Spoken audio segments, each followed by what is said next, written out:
Hi, everybody. We're going to get started today. So today's presenter is Rich Anderson, and he'll be presenting on MRO supply chain spare parts optimization. Following the presentation, there will be a Q&A session. So if you have any questions, please put them into the question area of your sidebar, and we will address those as they come in. If we run out of time at the end, we will be responding to questions one-on-one. So with that, I'd like to kick it off and hand it over to Rich Anderson. Thank you very much, Katie. I appreciate it. So again, Richard Anderson, Vice President with Utopia. I have about 10 years of experience in the SAP and EIM space. What we're going to talk about today, I'll give you a little bit of background on Utopia, who we are, what we've done in this space, why is MRO data quality important, how you might optimize the MRO data quality, and then we'll go through a quick case study on a liquefied natural gas producer out of the Middle East. Hopefully we have a couple minutes for questions and a summary. So with that, we'll start. As an organization, Utopia is about 15 years in business.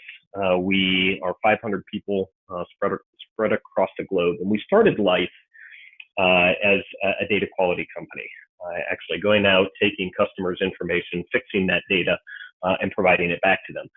Now, when we started, a lot of folks were doing work in the customer and supplier space. We actually took a focus on materials and some of the more technical data that might be contained in your ERP systems, so materials or items, your equipment information, bills of material, function locations. From there, we actually expanded our portfolio of services, focused quite a bit in the SAP EIM technologies for things like profiling, cleansing, data migration, as organizations look at transforming their business to an S4 platform or previously ECC platforms, leveraging SAP data services and information steward for those activities. And then we've also been a very strong proponent and adopter of the SAP MDG platform. As part of that, because of our experience within MDG, Master Data Governance, Utopia has developed several software solutions in partnership with SAP, including Master Data Governance for Enterprise Asset Management. So think all of your maintenance data, the Asset Information Workbench, which ties together not only master data, but other systems of records where digital twins of that information might exist, and a retail and fashion management solution leveraging Master Data Governance. Many accolades over the years, but most recently, Utopia was proudly announced as SAP's Solution Extension Partner of the Year. So without ado, let's hop into the content that we want to cover today. Happy to discuss Utopia at a later time. So we're going to talk about MRO, maintenance, repair, operations, and the spare parts associated with that. And I like this quote. This comes from Mario Abella, formerly of Suncor. And what he said is, I can go out and purchase a car for $25,000, and I can know every single spare part and procedure associated with that car. But I have hundreds of millions of dollars factory or plant or $1 billion plant, and I can't get that same information. Why is it? That's the challenge that we want to address. Furthermore, if you read the Gartners and the Bloors of the world, all the industry pundits, they have actually come back and said, look, data quality is important. In 2015, Gartner estimated that an organization on average would lose $8.8 million annually because of issues with data quality. And those issues of data quality in general have broad impacts across all areas of your organization, from IT to buying processes to analytics, and your ability to make strategic decisions, right? We're going to specifically focus on operational costs and how MRO is impacted in that area. So MRO master data challenges really can materialize across your enterprise. Just focusing on a couple of areas, and this is a couple of areas where improved MRO data quality and supply chain, for example, it can help reduce procurement spend, optimize inventory levels. In one situation, right, with inventory levels, we had a customer identify hundreds of millions of obsolete inventory that was just sitting there, right? It was for equipment and items that no longer existed in their organization. That had significant carrying costs and impacted warehouse management costs. They had entire buildings housing spare parts that were no longer valid. In the maintenance world, having the right part at the right time can improve plant production, decrease unexpected downtime, improve availability, and even in some areas, improve things like the wrench time or the effective work hours of your maintenance personnel. Identifying those areas of benefit to a business are really important. Because we're talking about a data quality initiative and why data quality is important for MRO as it relates to either supply chain or procurement, one of the things that we are huge proponents of, and as you look within your organization, we would recommend you to do, is to align your data quality initiative, right, and articulate how that improvement in data quality will contribute to your corporate goals, to attainment of those corporate goals. If you don't create that value chain between, hey, here's the MRO spare parts or your material data quality and how that's impacting my supply chain, how that's impacting wrench time, how that's impacting warehousing costs, you're not going to get approval, right? We have worked with customers time and time again, and what we hear is, hey, we went to the CIO, the VP of Ops, and said, we want to clean this data. And the VP of Ops said, why? Why would we do that? So that alignment, right? That alignment to corporate priorities is very important. There's no real value in just cleansing data because it's defective. You need to go through that process of saying, we want to improve supply chain and maintenance efficiency. We want to improve cross-plant sharing and spares availability as a part of that process.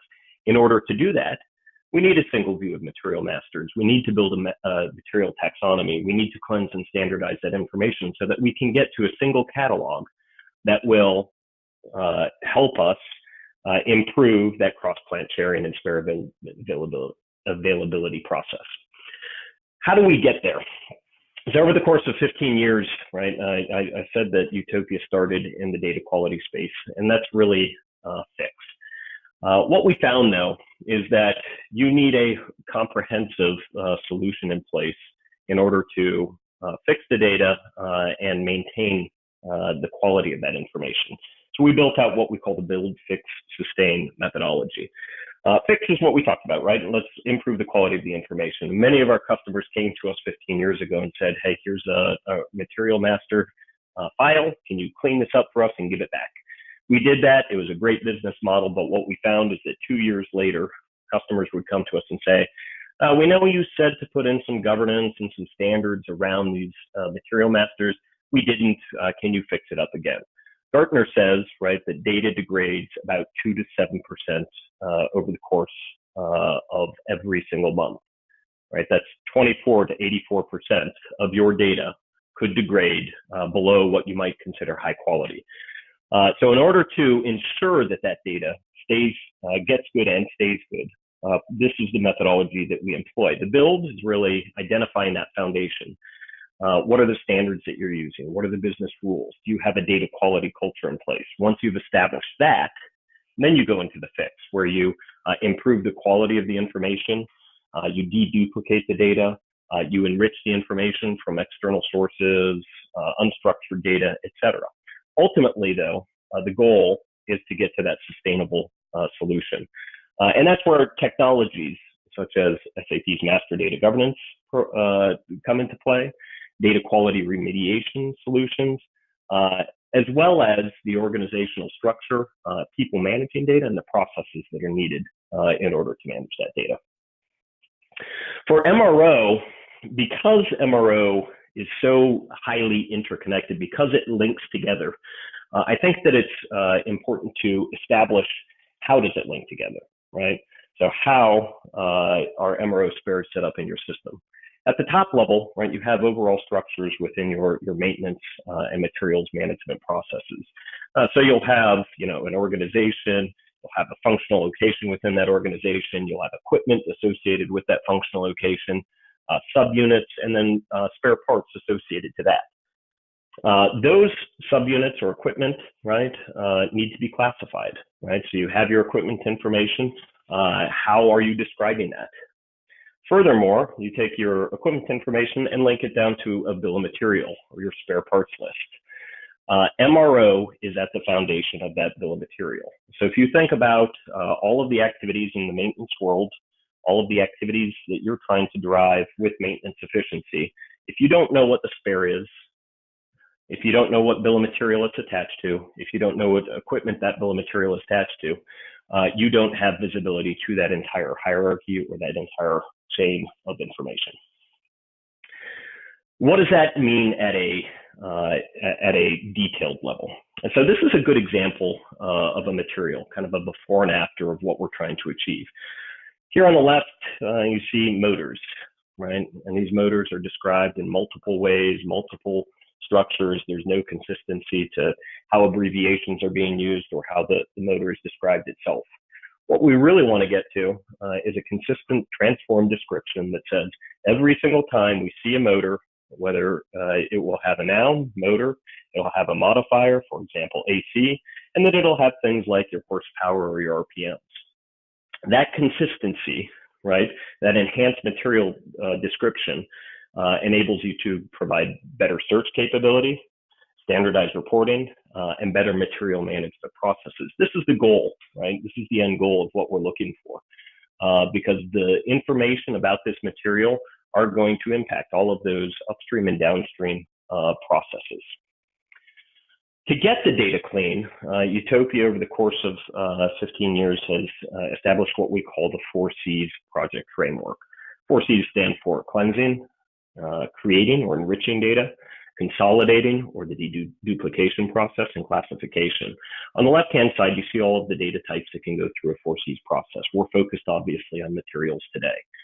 Those materials would need to leverage industry standards and business rules, a taxonomy to describe them, so that you can go through and identify what is that noun, what is that modifier, how do you parse that data into appropriate attributes, how do you standardize things like units of measure, abbreviations, so that you can get to a process where you can create or enrich that data, whether it be from external systems, from internal catalogs, from things like your purchase orders. Utopia also has a 2 million item repository of fully cleansed and standardized items that can be integrated into this overall process to enrich your existing data. Once that is done, you go through the consolidation or deduplication of that data. You don't want multiple items of the same make, model, number in your system, ultimately to get to a classification. An initial step in that process is to actually profile data. And I like this example, right? I think it gives a good or highlights how bad data can really impact your ERP systems, impact your business processes. This is a standard stock analysis report from SAP. And you can see that there are effectively 8 ball bearings that are functionally equivalent. Those ball bearings are procured at nearly an 800% difference, from $2.54 all the way up to $19.09. Furthermore, there are multiple suppliers for these ball bearings. In one instance, Brookhansen, you are procuring the same ball bearing, functionally equivalent ball bearing, for nearly double the price. Why is that? Right? If you think about the impact of this data within your systems, you're never going to be able to get to optimized inventory. You're never going to be able to reduce carrying costs if you have 8 of the same ball bearing with over 60 of them sitting on the shelf. You're not going to be able to get to spend analysis or strategic sourcing. Plant maintenance efficiencies are going to go down, right? Ultimately impacting your SAP environment. Once you have a good understanding of the data within your system, the next step is to really establish that taxonomy, right? The classification and standards from which you will describe each and every single material.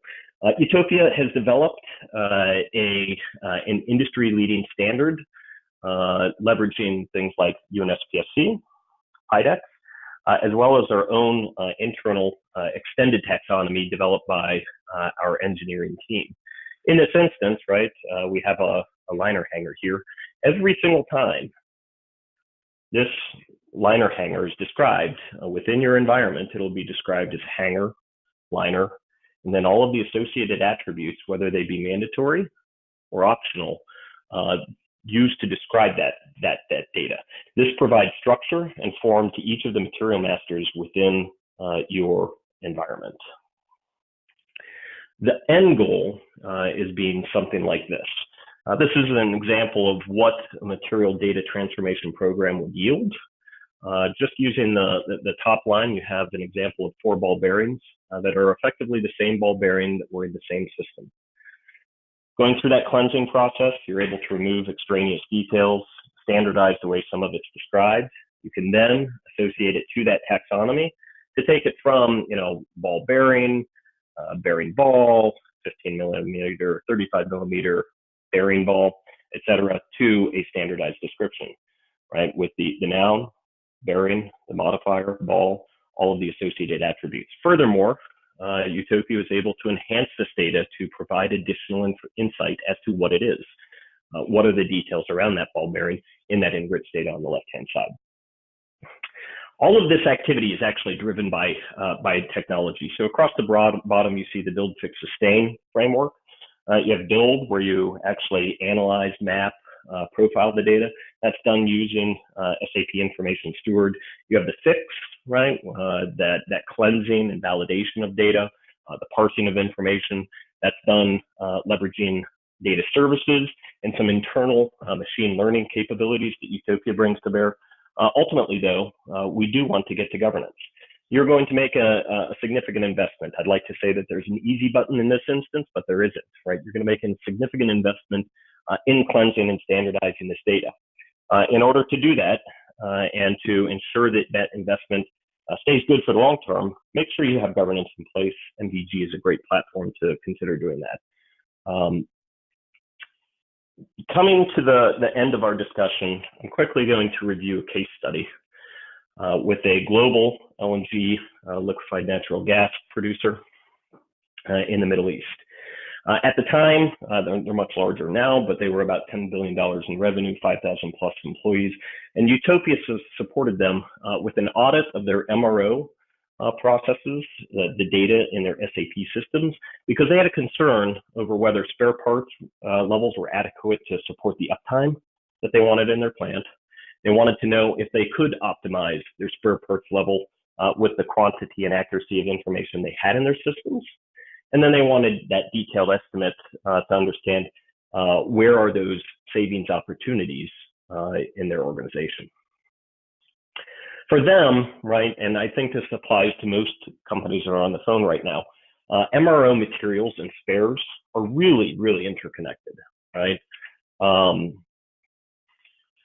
There are many things, right, if you're going to go through a spares optimization process that you need to determine that optimum inventory level. Just starting at the bottom over on the right-hand side here, not all materials are really created the same, right? You have unique spares, right? And those are spares that would be assigned to a single equipment or a single bill of material. You have common spares that might be used across bombs and equipment. And then you have those insurance spares that, God forbid, something happen in your plant or facility. That insurance spare is only used when a catastrophic event takes place. Inventory levels can be determined for each of those, right? And bomb completeness, what materials needed for maintenance, is a key driver for that. Procurement performance, is impacted. What happens if you don't have inventory, which is driven by SAP matching your physical asset in your plant.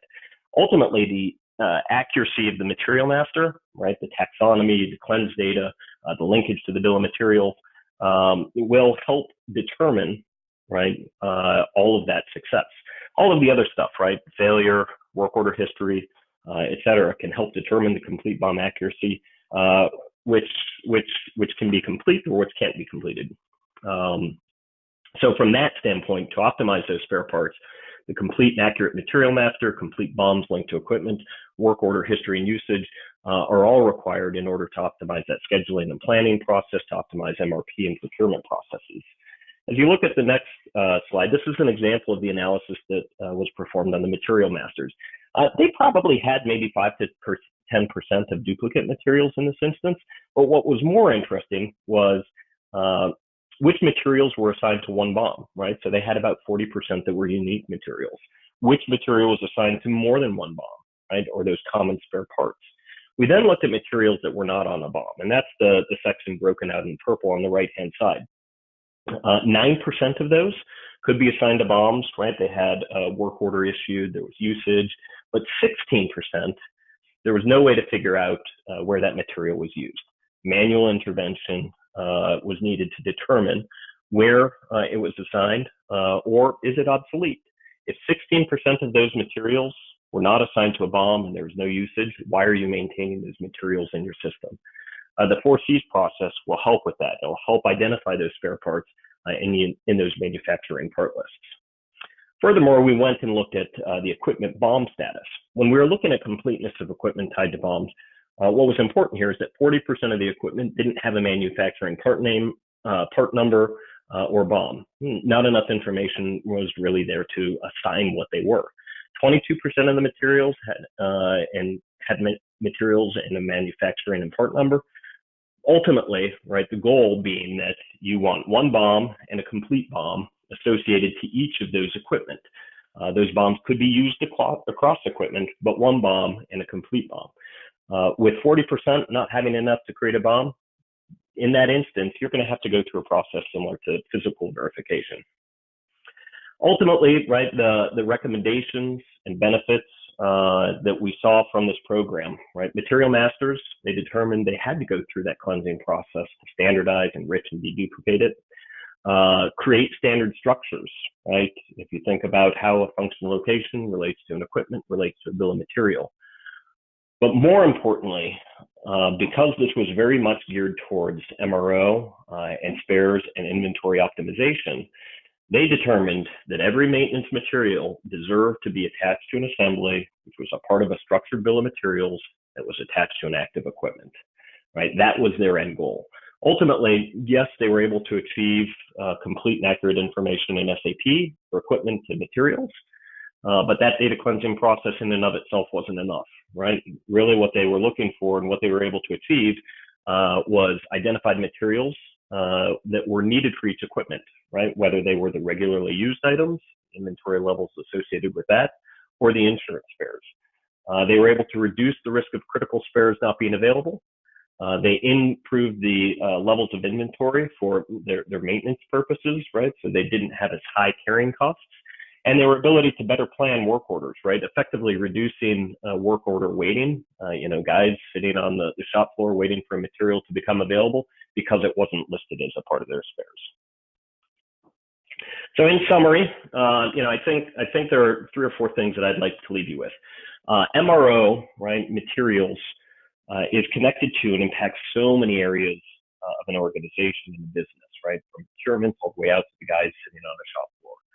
It is critical to have that information around your materials to be of high quality, correct, and valuable to those cross-functional teams. In order to optimize those processes, right, that cleansing and enrichment step is going to be key for the success if you want to optimize MRO and MRO inventory. A combination of people, process, and technology need to be used, right? So your team, external providers, leveraging, for example, the SAP information management toolset can accelerate and improve those processes. I can't emphasize enough, though, the importance of governance in this whole thing. The investment that organizations make in a data quality program should not be lost because they don't have governance in place. Right, that governance can take many forms, MDG for enterprise asset management, MDG for materials, processes in place, an organizational structure, policies and procedures, information steward for a passive governance program. All of those things can support the ongoing maintenance of quality of information and should be taken into consideration as part of your program.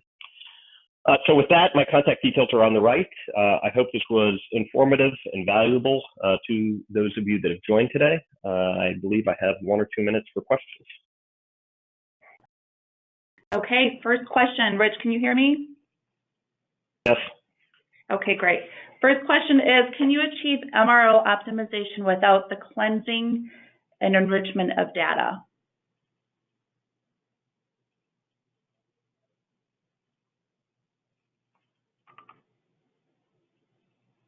Rich, can you hear me?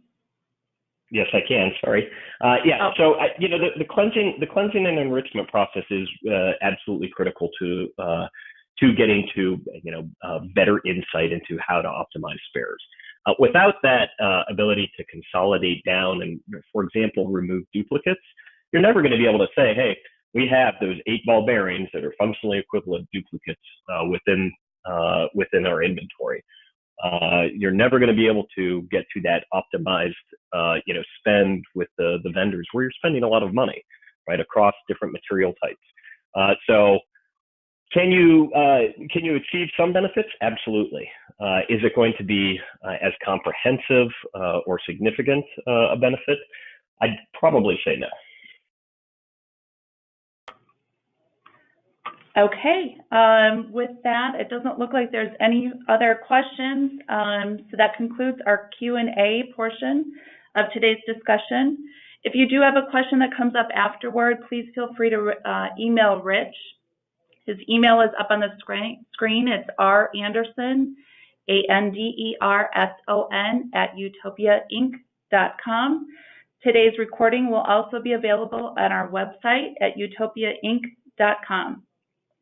And with that, I would like to thank everyone for joining today's webinar. Thank you.